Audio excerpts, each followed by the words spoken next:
Friends, कैसे हो आप? आई होप कि आप लोग बहुत बेहतर होंगे और बेहतर करने के लिए प्रयास में जुटे होंगे।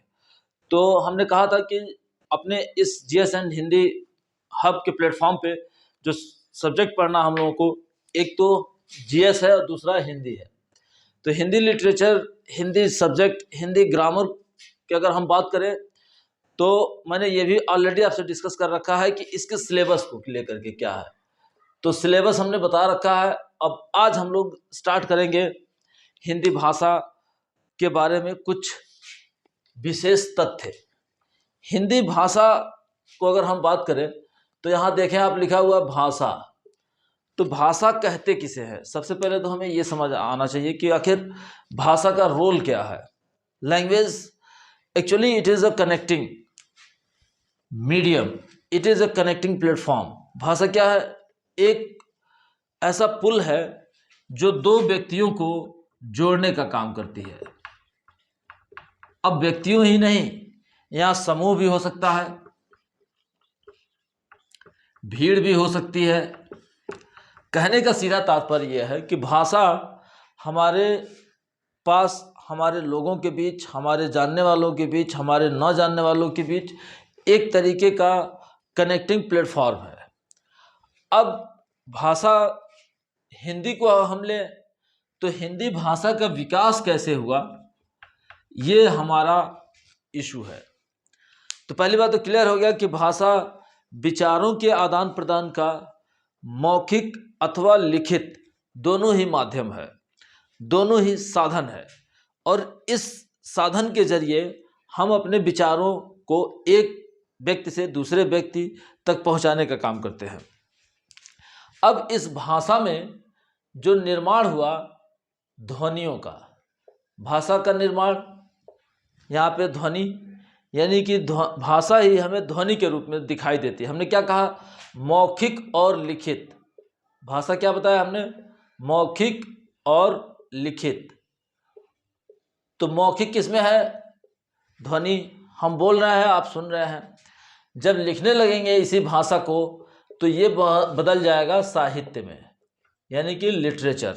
और साहित्य की जब भी हम बात करें तो यहीं से शुरू होता है व्याकरण, यानी कि साहित्य की शुद्धता हमारी टिकी हुई है व्याकरण पर। और व्याकरण हमें सिखाता है कि साहित्य का सृजना कैसे करना है। तो दो बातें एक सेकंड के अंदर हम लोग रिपीट करते हैं कि हिंदी भाषा में जो हमें ग्रामर सेक्शन पढ़ना है अपने कॉम्पिटिटिव एग्जाम्स के लिए, तो भाषा कहते किसे है? तो भाषा क्या किससे बना है? ध्वनियों से। ध्वनि कैसे हो सकती है? मौखिक होती है। जब हम इसको लिख देंगे तो ये साहित्य में बदल जाएगा और साहित्य की शुद्धता डिसाइड होती है हमारे व्याकरण पे। अब अगर हम बात करें भाषा की तो संविधान में हमने 22 भाषाओं को मान्यता दे रखी है। Very very important. आप यहाँ पे पूरे अटेंशन के साथ समझेंगे कि संविधान में हमें कितनी भाषाओं को मान्यता दी गई है। तो आंसर होगा 22 भाषाएं। अब भाषा को जिस रूप में लिखा जाता है उसे हम कहते हैं लिपि। दूसरा क्वेश्चन यहाँ से आपसे आस्क किया जाता है एग्जाम में कि हिंदी भाषा की लिपि क्या है? तो हिंदी भाषा की लिपि है Devanagari. Very very important third question कि हिंदी भाषा की जो लिपि है वह क्या कहलाती है? तो हमने क्या बताया? देवनागरी। इसी तरीके से अगर मैं कुछ अन्य भाषाओं की बात करें जो इसी लिपि में लिखी जाती है, यानी कि देवनागरी लिपि में, तो वो कौन सी भाषा है? तो हिंदी तो क्लियर हो गया। दूसरा मराठी भाषा है, तीसरा कोंकणी भाषा है, चौथा संस्कृत है। स्टूडेंट्स आप, मैं उम्मीद करता हूँ कि अच्छे से याद करेंगे इसको। हमने बताया यहाँ पे कौन कौन सी लैंग्वेज है जो कि लिपि के रूप में देवनागरी के तहत आती है। तो पहले क्या बताया? हिंदी बताया ही, संस्कृत, कोंकणी, मराठी। चौथी अगर भाषा देखें तो नेपाली, मैथिली, संथाली, नेपाली, मैथिली, संथाली,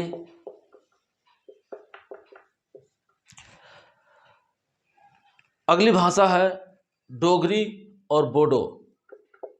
डोगरी और बोडो, ये जितनी भी भाषाएं हैं इनकी लिपि है देवनागरी।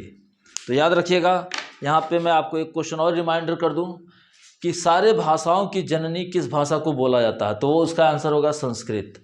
सबसे पुरानी ओल्डेस्ट लैंग्वेज है ये, और सारी भाषाओं, अधिकतर भाषाओं की अगर हम बात करें तो उसका यही जननी है, mother of all languages, that is called Sanskrit. यह भी आपसे पूछा जाता है। अगला क्वेश्चन कि नेपाली की लिपि कौन सी है, तो देवनागरी है। मैथिली देवनागरी है, डोगरी देवनागरी है, बोडो देवनागरी है, कोंकणी भी देवनागरी है। कुछ अन्य भाषाओं का भी एग्जाम्पल्स यहाँ लेते चले, जैसे उर्दू बड़ी मीठी ज़बान है और कहा जाता है कि उर्दू लैंग्वेज के ज़रिए आप किसी का भी दिल जीत सकते हैं, उर्दू लैंग्वेज। तो ये भी पूछा जाता है कि उर्दू की स्क्रिप्ट क्या है, यानी कि लिपि क्या है, तो उसको बोलते हैं हम फारसी। उर्दू कौन सी लिपि में लिखी जाती है, तो वो है फारसी। एक और देख लीजिए, पंजाबी। पंजाबी लैंग्वेज की लिपि क्या है, पंजाबी लैंग्वेज की लिपि क्या है, तो इसको बोलते हैं हम गुरुमुखी। याद रखना स्टूडेंट्स इसे, गुरुमुखी। सिखों के इतिहास जब हम लोग पढ़ेंगे तो वो हमारा जीएस का पार्ट है, और जीएस में हिस्ट्री सब्जेक्ट में ये पूरा एक लंबा टॉपिक है, किस तरीके से एक सिख समुदाय एक सिख राजघराना में तब्दील हो गया, और किस तरीके से ये राजघराना में अलग अलग शासक हुए, जिसमें एक बहुत ही प्रमुख शासक जिन्होंने शुरुआत की सिखों को एक राजनीतिक नेतृत्व देने का, डेट वाज रंजीत सिंह। तो रंजीत सिंह से लेकर के और हम लास्ट तक दिलीप सिंह तक पढ़ेंगे, जब उन्हें अंग्रेज़ों ने पूरी तरीके से हराने के बाद लंदन भेज दिया था। बहरहाल ये तो हमारा जीएस का पार्ट है। अभी हमने क्या बताया कि पंजाबी कौन सी लिपि में लिखी जाती है, डेट इज़ कॉल्ड गुरुमुखी। एक और सिंधी लैंग्वेज, बहुत बार बार पूछा जाता है कि सिंधी लैंग्वेज की स्क्रिप्ट क्या है, लिपि क्या है, तो वो है सिंधी अथवा फारसी। वेरी वेरी इंपॉर्टेंट, सिंधी अथवा फारसी। कंफ्यूज नहीं होना, क्योंकि उर्दू को भी हमने लिखा है कि यह फारसी इसकी स्क्रिप्ट है, और सिंधी की भी स्क्रिप्ट फारसी है, तो इसमें आप बिल्कुल भी कंफ्यूजन नहीं क्रिएट होना चाहिए। अब भाषा के बाद अगला जो चरण आता है उसको हम बोलते हैं बोली, यानी कि डायलेक्ट। डायलेक्ट क्या होता है? एक बात अभी हमने कहा कि भाषा लिखित या मौखिक हो सकती है, और वह लिखित रूप में जब आती है तो बन जाती है साहित्य, और साहित्य हमेशा टिका होता है व्याकरण पर। अब अगर हम बोली की बात करें तो ये इससे बिल्कुल इतर है, क्योंकि बोली का मूल उद्देश्य यही होता है कि हम अपने विचारों को सरल और सहज ढंग से अपने सामने वाले तक पहुंचा दें। स्टूडेंट्स, मेरा पूरा ख्याल है कि आप अच्छे से समझ रहे हैं कि बोली किसे कहते हैं, सिर्फ विचारों के लिए। क्या मैंने कहा कि transfer of ideologies, transfer of feelings, कैसे आप शिफ्ट करते हैं अपने विचारों को। तो बोली, इसका प्रयोग किसी छोटे से क्षेत्र में मौखिक रूप से किया जाता है, और यह भाषा का अल्प विकसित रूप है। क्या हमने कहा कि यह भाषा का अल्प विकसित रूप है। क्यों अल्प विकसित रूप है? क्योंकि इसमें कहीं ना कहीं ग्रामर का बहुत ज़्यादा स्कोप नहीं होता है। क्यों नहीं होता है? क्योंकि इसका अंतिम उद्देश्य है विचारों का आदान प्रदान। यही वजह है कि जब हम बात करें तो बोलियां भारत में मतलब हजारों की संख्या में है, बोलियां हजारों की संख्या में है। आपने खुद देखा होगा, आप जिस भी जनपद से बिलोंग करते हैं उसी जनपद में 50 किलोमीटर का रेंज हो, 100 किलोमीटर का रेंज हो, तो एक रीजन की बोली दूसरे रीजन से बिल्कुल अलग है। तो ये क्यों है? क्योंकि इस बोली के केंद्र में क्षेत्रीयता विद्यमान है, रीजनलिज्म, यहाँ क्षेत्रीयता विद्यमान है। अब उपभाषा इसकी बहुत सारी डेवलप हुई। हिंदी की हमने बताया भाषा, बोली, और एक और इसी के क्षेत्र में देखते हैं उपभाषा। ये क्या होता है उपभाषा?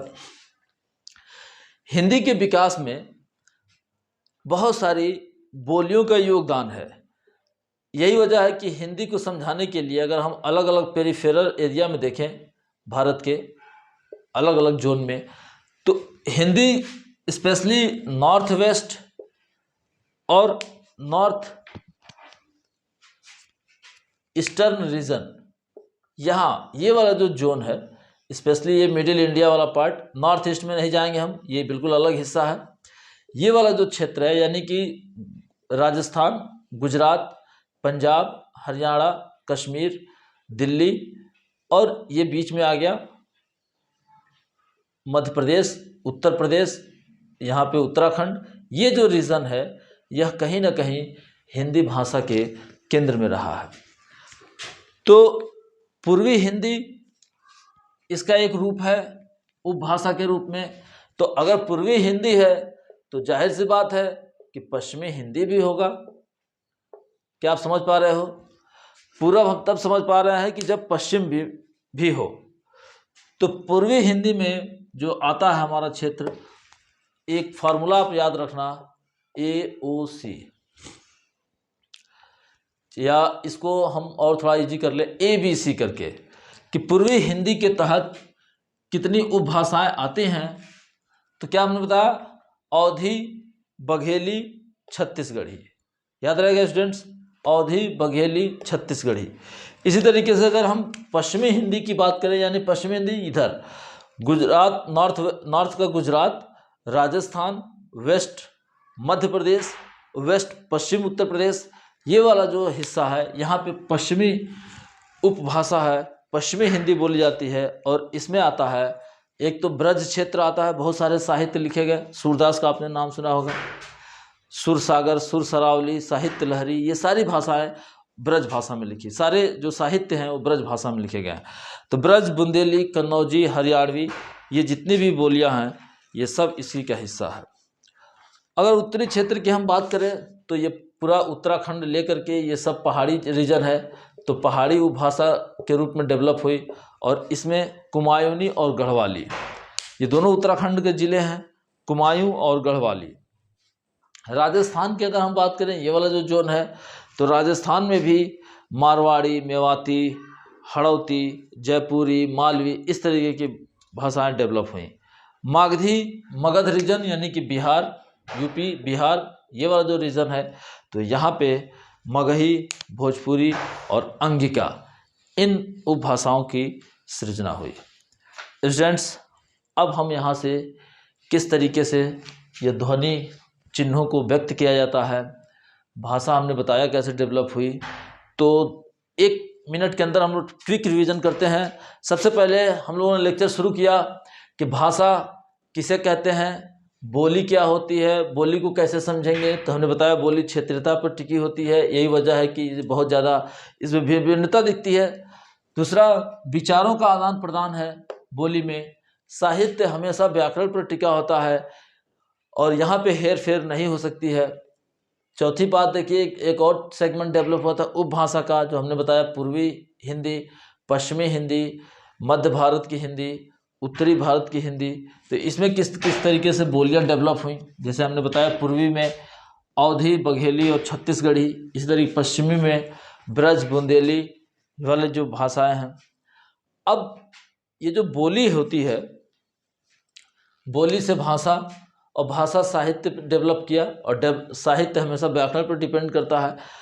हम लोगों का जो फर्स्ट टॉपिक है डेट इज कॉल्ड वर्णमाला।